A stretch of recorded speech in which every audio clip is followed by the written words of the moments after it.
Well, folks, we're only a couple of days until Season 15 drops in Destiny 2.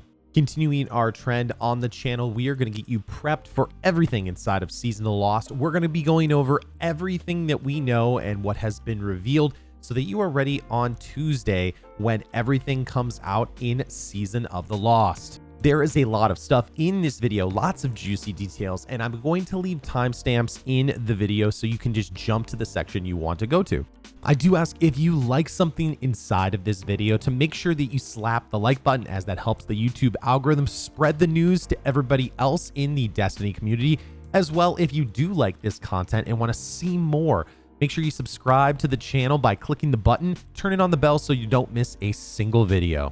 First up on the docket is probably the most exciting thing for the Destiny community, and that is the new upcoming crossplay system. This will help to unify everyone in the Destiny community, which I'm really excited about. However, there are a couple of details that you need to know. First of all, this is not coming right away with the launch of Season 15.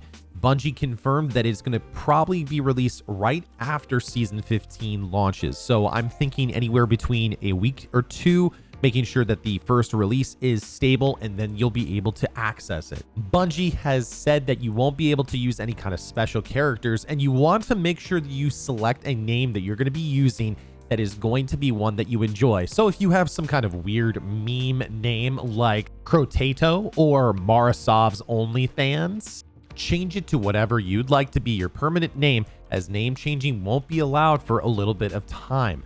Bungie's told us that the first system that you log into is going to be the one that designates your Bungie name. So if you play primarily on Steam, whatever your platform name is on Steam will become your Bungie name. They're going to add a couple of numbers after it, and that will become your permanent name for the duration of crossplay until they give name changes. We'll also be getting a search bar on the roster so you can look up Bungie names of players, but also a proper invite menu. And you can see your Bungie friends as well as clan invites, which is really cool. So if you're over on PlayStation and you want to play with some friends over on Xbox, all you'll need to do is do a search on your roster for the people either in your clan or anything else using their Bungie name, and you'll be able to invite them, which is really cool. Now, if you're concerned about matchmaking for PvP, there is going to be lockable mechanisms so that you don't have to play PvP against PC players or anything else like that. The only time the player pools will mix is if you are in a fire team with people with mixed console and PC. At that point, you'll have to do crossplay in PvP. I'm really excited because I have been waiting for years to help out my PvE community in doing raids and other things like that. And a lot of times the biggest mitigating factor is the fact that so many people play on different platforms who come over to my Twitch channel. So a lot of times I haven't been able to help everyone that I've wanted to. So now we are going to see some great changes. I'm excited for that. And if you do want to get some help in doing raids, Grandmaster Nightfalls, exotic quests, other things like that, come on over to twitch.tv/manodestra, where I help out as many people as I possibly can. With crossplay coming, I'm going to be able to help out even more.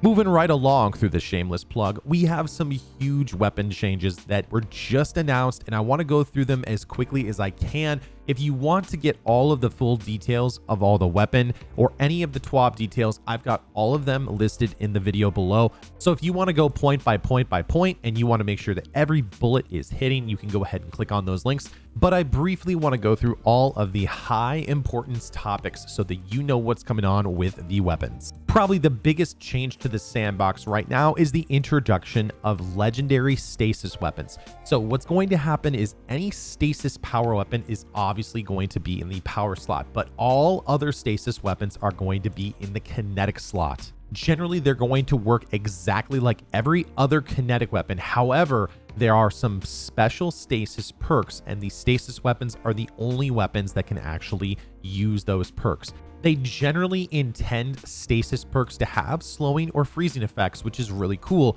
but there's a kill trigger to use with it. So it means that you're going to be able to trigger it pretty easily in PvE and have fun with it, but also not have it be obnoxious in PvP, as Stasis's main flaw is the fact that it's so overpowered in PvP. At least it was at launch. I mean, Shatterdive hunters are still using it to this day, and it's still obnoxiously strong. Hopefully Bungie will be able to take all of these legendary stasis weapons and make them super exciting to get and fun to use without breaking the game. Quick swapping, which is the ability to basically skip a lot of animations, especially for those people using 2 slug shotguns, plus anarchy or other grenade launchers or Izanagi, all those other things, well, now that is going to be gone. Quick swapping, which is a glitch that has existed since Destiny 1, is now going to be removed from the game. That is the quick swap glitch. Next up, any primary ammo weapons are now going to have infinite ammo. Basically anything that existed in the game to give it increased magazine size or anything else like that, they're going to remove it and give it some different perks. Next up is the reissued weapons. So that's like the Luna weapons, that's the Dreaming City weapons like Tiger Spite, Twilight Oath, Abide the Return, other things like that. They're going to see some new perks come into the pool. Basically, they said that they removed a lot of the really powerful perks, and a lot of people in the community were not super happy about that. So they're going to return some of them, plus add 2 to 3 new perks that are going to give the weapons found in the Dreaming City on the moon a little bit more love. If you've been playing PvP lately, you may have noticed that there's a lot of grenade launcher goblins out there, and basically grenade launchers are starting to replace shotguns as the primary meta weapon. That's because they're pretty easy to use. They have a lot of splash damage. So Bungie is going to take those down a little bit into PvP, but in PvE, they're going to bring it up. So basically, when you're playing in PvP, you need to make sure that you hit your shots a little bit better. In PvE, they're going to increase the damage by 12%, basically to make up for the nerf that it's receiving because of PvP. If you're a Witherhorde Goblin, feel free to use it because it is unaffected. One of my favorite things that came out in this news reveal is the fact that scout rifles and hand cannons are now going to be buffed. I've been really sick of having scout rifles and hand cannons feel like shooting something with a wet noodle. So now they are going to increase the damage of scout rifles and hand cannons in PvE versus miners by 15%.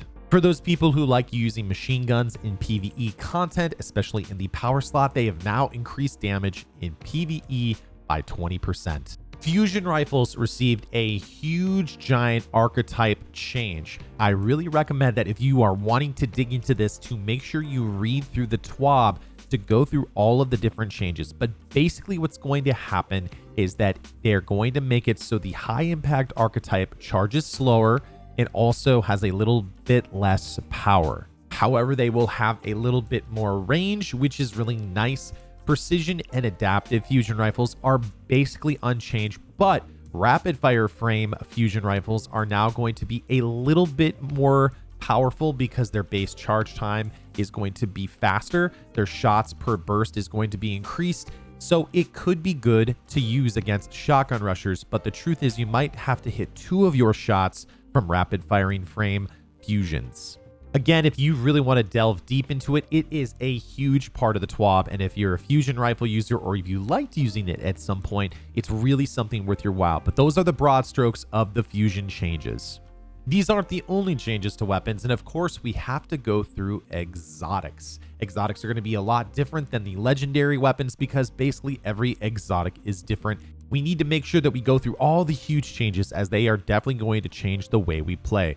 First of all, the Anarchy Exotic Grenade Launcher is receiving a huge nerf. They've reduced the total reserve and magazine ammunition from 26 to now 16 maximum.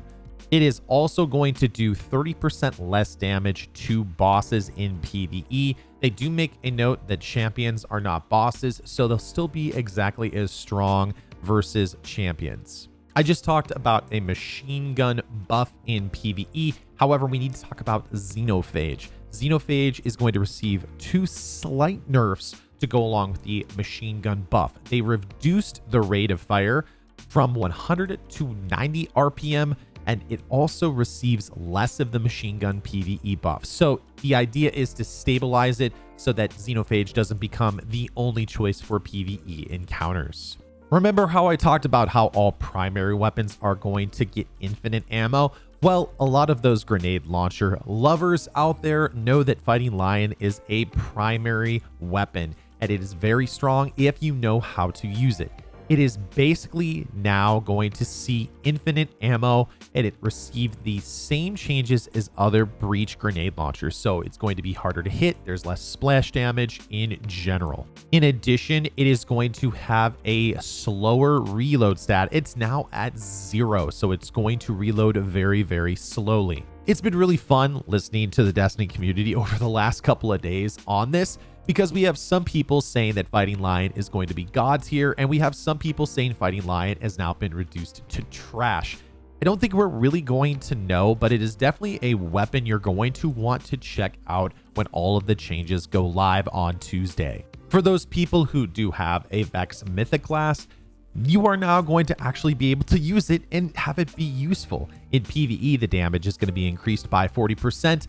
The range stat has been increased to be near best in class for eye-backed auto rifles, which is going to be really helpful, especially in PvP. They've also increased the rate of fire. They also are going to make it so that it no longer loses overcharge stacks on the stow, except when you're in your linear fusion rifle mode. They've done a little bit to Merciless. They've reduced the damage penalty for increasing charge rate by 40% to make up for all the things they've been doing with fusion rifles. In addition, Jotun is a really cool fusion rifle that a lot of people like using in PvE to have fun, but because of the changes in fusion rifles, they have to make a small change to make sure that the weapon isn't broken. They've reduced the charge time from 0.82 seconds to 0.78 seconds. So it charges just a little bit faster, and they've slightly reduced the damage per shot. I would say look at Jotun when the season comes out, because it actually could be a really good weapon to use, especially with some of the mods, which we're going to talk about in just a little bit. Bastion is a very strong option that a lot of people like to use in PvP. They've reduced the damage by 15%, so now it cannot quite kill a Guardian with one shot. They've increased the spread angle by 10%, and they've increased the PvE damage by 25%. So basically, there's a slight damage increase in PvE. Sweet Business is going to be a hot commodity come next season because, again, infinite primary ammo is really cool. It is now going to refill its magazine based on picking up special or heavy ammo instead of primary. We also got a sneak peek at some of the weapons that are going to be available next season, and I want to go through them now. Next season's Ritual Quest weapon is a rocket launcher with Explosive Light. Explosive Light makes it so that whenever you pick up orbs of power, it will basically overcharge your weapon and do more damage. Wendigo was a grenade launcher that a lot of people really liked that used that same perk, so I have a feeling this is going to be a really strong weapon to use. If you're someone like me and you love running dungeons and secret missions and things like that, you will be excited to go into the Prophecy dungeon because they are freshening up the loot pool. If you've ever played Trials of the Nine, you will know that those 9 themed weapons were great to use during the first year in Destiny 2, and they are returning with random rolls and also certain ones that are going to drop from specific encounters of the Prophecy dungeon. So if you have not done the Prophecy dungeon, or you've been waiting, or maybe you want a reason to hop into it, now is a great time, as some of the best weapons in the game for the next season could be found in the Prophecy dungeon. There's also some new world drop weapons as well as PvE or PvP weapon drops. A lot of these are reissued weapons from year 1, but some of them are really strong and could be strong in the new meta, including for me, the Illegal Action 2 Pulse Rifle. I think is going to be really strong. It's a high impact pulse, and I'm really excited to get my hands on it. Now it's time to talk about the new reputation systems that are going to be coming at the start of the new season. Basically, what they're going to do is take the Vanguard, the Crucible, and the Gambit systems and try to make them all exactly the same so there aren't differing numbers that we're looking for. The idea is to make them consistent across the entire game. First up, they are just going to replace the names themselves. We had Infamy and Valor, and now they're just going to be changed to Crucible and Gambit Reputation. In addition, they are going to remove the bonus that you would get from getting lots of bounties, but they're going to make it so you can rank up the reputation quicker on average. In addition, they're going to make it so any playlist bonuses are going to be removed, but they're going to give you more reputation and XP for playing games, which means that you'll rep up a little bit faster. I'm a little bit disappointed at this just because I don't mind doing bounties, especially for Bright Dust, but it is going to be better in the long run to make all these systems consistent, which is really nice. On that note, if you have not turned all your Vanguard tokens in, you need to make sure that you do that before Tuesday, as they're going to be removed from the game. Some of you might have a stockpile, but the truth is you can stock up on some legendary shards, and you might even get a god roll weapon before you move on this season. On the Vanguard note, we are going to see more XP for spending time in strikes, Nightfalls, Grandmaster Nightfalls, and the Battlegrounds playlist, and you'll be able to earn bonus reputation based on your time you spend there, which is great because before it was just a flat distribution. Now you're going to be rewarded more for spending more time in high-end activities. In addition, they are going to change the way that you earn the ritual weapon ornament. Again, this season, we're going to have the rocket launcher. Instead of doing a specific quest, it's going to be tied to the reputation that you get inside of Crucible, Vanguard, or Gambit. They are also going to change the Nightfall loot structure this next season. A lot of us know that we've had basically 6 weapons. That's the Shadow Price Auto Rifle, the Palindrome Hand Cannon, the Swarm LMG, the Azumi Sniper Rifle, the Hung Jury Scout Rifle, as well as the Plug One Fusion Rifle. They are introducing 2 new ones next season, and that is the Comedian Vanguard Shotgun and the Hothead Rocket Launcher. What they're going to do is make it so that there is a 4-week rotation of the weapons, and now you have a chance to get one of 2 weapons every week. Now, I'm not going to lie, I'm not a huge fan of this system because there's something to be said for knowing what you are going to farm for. If there is a good week that you want to farm for a Nightfall weapon, you can hop on in and feel like you're working towards it. Now it's kind of another level of RNG, but I do like the fact that they don't have to retire all the weapons altogether. For example, for those people looking to get Palindrome or something like that, now instead of waiting for basically an entire season, they can wait for about 3 weeks and then hop into a Grandmaster or a Nightfall and get those weapons. On the topic of Grandmasters, many people in the community have not been super happy because they gilded Conqueror right at the tail end of the season. The new season came out like maybe a week or 2 later, and so they only had their gilded Conqueror for maybe a couple of weeks, and that's it. So they want to make a change to make it so that you'll have that gilded title longer. So what they're doing is they're going to add a node when the Grandmasters come out, and you can get all 6 of the Grandmaster Nightfalls done right away. However, that is going to make it so that once you complete that Nightfall, you can no longer select it from that node. At that point, you just have to do the Grandmaster that is available for that week. I know that that's going to make some people frustrated because they want to farm certain Nightfalls as much as they possibly can, and they can select it at the end of the season, especially when they're trying to bulk up on materials to get ready for the next season. For those people who want to gild their Conqueror seal earlier, it's a great change. For those people who want to farm, like say for example, if Lake of Shadows comes back next season, which is a very easy Grandmaster to farm, it's going to be a negative change. So we'll have to see how it all pans out. In any case, I'll be doing full guides on how to farm and complete the Grandmaster Nightfalls, so you'll want to stay tuned to the channel. On the topic of doing those Grandmasters, you'll need to make sure you take a look at the mods in the seasonal artifact, and they revealed the mods that we're going to have for next season. My favorite one that is coming back is the Overload Bow, which I'm really excited about, especially if you use things like explosive tip arrows. It's going to be very strong against Overload champions, which are my least favorite in the game. In addition, there's an exotic for each of the energy types in the game, except for Stasis, so you do have some good options when you're using a bow. They also teased that Overload is going to be coming on a sword mod, but they didn't include it in the picture. Do take note that if you're using a sword like Lament, which already has anti-barrier on it, you won't be able to stack the 2 together. Speaking of anti-barrier, we're going to see the return of auto rifle anti-barrier, which is my least favorite for the anti-barrier. But remember, you can always use an exotic like Ariana's Vow to take out those anti-barriers really well. For Unstoppables, we're going to see Unstoppable Pulse as well as Fusion and Linear Fusion Rifle, which is going to be exciting with a lot of those changes that we saw to Fusions and Linear Fusions. Jotun, again, is going to be a really strong one, as well as maybe Telesto, and I'm really excited to see those changes. Oh yeah, and by the way, there's unstoppable sidearm. Bungie, stop it. No one's going to use unstoppable sidearms. Stop trying to make it a thing. Okay, some really quick changes as well. They're going to be adding some new holster mods to allow you to slowly regenerate ammo over a longer period of time, which is really good. They're going to do a slight nerf to Warmind cells and a slight buff to elemental wells, so you'll want to make sure you take a look at that and figure out what build you want to use. All right, we are going to jump from all the PvE stuff to the PvP stuff for those Crucible Sweatlords out there. Iron Banner is going to actually see some new armor.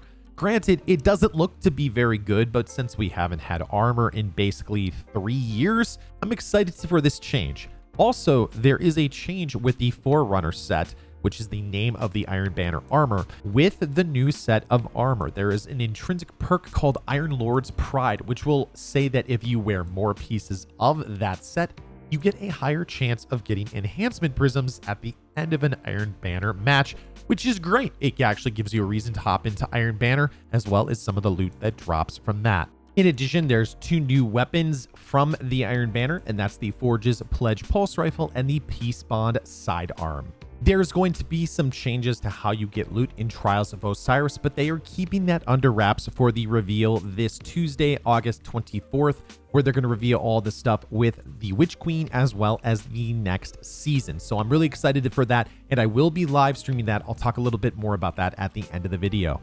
The biggest thing changing for PvP and a little bit in PvE is the addition of the Battle Eye anti-cheat. For once, they are actually going to reach out to another vendor and actually use their anti-cheat system inside of Destiny 2. For a lot of people who play Trials or PvP in general, there is a lot of rampant cheating going on right now. A lot of those systems have not really been updated, so they're looking to add that piece on. Some of the Destiny community is split on this because Battle Eye is not perfect, but in my eyes, anything that helps to end easy anti-cheating is going to be something that helps out the PvP community. We'll have to see how effective it is. Again, it's always a cat and mouse game between people who are doing cheating and people who are fighting against cheating. My hope is that this helps to get rid of some of the cheating, especially on PC in Trials, as it is absolutely rampant there. One of the last things to talk about in PvP is controller sensitivity and traction. A lot of people who used controller felt like it was necessary to use it all the time versus running mouse and keyboard. There is now going to be some changes, including a sprint turn scaler option for those people on controller. They've removed the traction mod and added more controller sensitivity options for those people who are going to be fighting against people on mouse and keyboard in crossplay. Now we're turning to exotic armor pieces. Now, that being said, there are a ton of big things going on with all of these exotic armor pieces. Again, I'm going to leave the link for the TWAB for armor down below. I'm going to go through the broad strokes specifically so you know what's going on. But if you want to know every single detail, check out that TWAB. There's a bunch of exotics in the game that allow you to regenerate super, and Bungie basically wanted to make it so all of them act the same. Basically, you do a thing, and the maximum amount that you can get is 50%. So that's Shards of Galanor, Ursa Furiosa, Skull of Dire Alhamkara, Phoenix Protocol, Storm Dancer's Brace. Basically, what they've done is they've increased the amount of super that you can regenerate, but it's capped at 50%. So when you do a thing, whatever that happens to be, so Shards of Galanor, you get more super hits, you get more super, but it's capped at 50%. One nuisance exotic that had been running rampant in PvP was the Geomag stabilizers with the Chaos Reach Warlock. They've now removed the perk Sprint to top off your super. A lot of people who play PvP know that some people would just hide in the back or run around a bunch to try and get their super back, so they'd have 3 or 4 Chaos Reaches, especially in something like Trials of Osiris. Now it's going to be really strong still in PvE, but it won't be running rampant in PvP. The Bombardier's Hunter exotic now allows you to do some different things when you drop the bomb from it. When you're using an Arc subclass, it blinds enemies. Solar subclass, you burn your enemies. When you're using Stasis, it slows, and when you're using Void, it suppresses different enemies. It won't affect any Guardian in a super, so for example, if you're using Bombardiers in PvP, the suppression is not going to affect a Guardian in super. The Graviton Forfeit Hunter helmet is going to see a buff, increasing the bonus invisibility duration and also some other perks as well. For the Lucky Pants for the Hunter, they've added intrinsic hand cannon holster, which will basically allow you to get a little bit more damage for a small period of time using a hand cannon. Again, I'd recommend you check out all the details in the TWAB. Moving on to Titans, the Precious Scars exotic will now also create a burst of healing and bonus recovery around you whenever you kill an enemy with a weapon whose damage type matches your subclass type. For the Icefall Mantle arms for the Titan, they've removed the slower class ability Recharge. Warlocks, you're going to see some different changes for your exotics as well. The Verity's Brow, they've changed to trigger when you get a weapon kill that matches your subclass energy type. They've increased grenade damage bonus to 20% per stack.